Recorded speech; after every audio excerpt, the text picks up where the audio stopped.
So a bit of a rocket stove update. I've had a few problems with the steel top.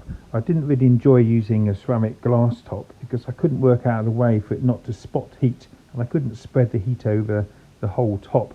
But I've managed to do this by actually fitting steel underneath the glass plate. But before I found the solution, I tried fitting a steel top. I had one laser cut and I welded a frame around the edge, and then I put some massive supports underneath just to make sure it didn't warp. I had to modify the top of the fire and cut some triangles out of vermiculite for the new top to fit in place. And in fact, it did work. The steel top stayed nice and flat for the first few fires, and then unfortunately disaster struck and I lit a bit of a too hot fire and some small pieces of softwood, and it just warped, completely warped out of all proportion and actual fact. So I've had to scrap the steel top and go back to my other method. Okay, so I've just lit the rocket stove literally a few minutes ago. It's almost exactly 4 o'clock, and I've built this little rotisserie type oven affair. I've got a chicken in. It's the first time I've tried it. I've got a lid that goes with it. I'll try and pick it up and put it on one-handed. Okay, so there's the lid in place. It's got a little glass door, and we've got a thermometer on top, and we'll see what happens. Okay, so fire's been running for 20 minutes now.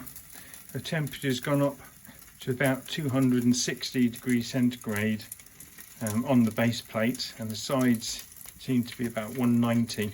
The temperature gauge on top is gone now since I took it off. It was running around about 200. So it's going well. We'll come back in another half an hour and see how it's getting on. So in order not to completely cremate the chicken, I've had to slow the fire right down. I've got no secondary air supplied and a very small fire. Okay, so the fire's been running for about 55 minutes now. Chicken's starting to take on a bit of colour, but it's definitely cooking well because the internal temperature is still around about 190 centigrade. So I'm assuming I should have a probe or something, which I haven't got with me, but I'll get one for the next inspection. But I suspect it's probably almost cooked now. We'll leave it another 20 minutes and come back. Okay, so I probably overcooked it slightly. It's running about 170 inside the breast. Bit overcooked, but it still looks delicious. It's full of moisture. So we'll give it a try on the table. I'll let it rest for another 15 minutes and we'll see what it's like. So here's the chicken. It's been resting for 15 minutes. I've taken now, separated all the meat from the carcass. The breast seems really nice and juicy. The legs certainly are tender and juicy.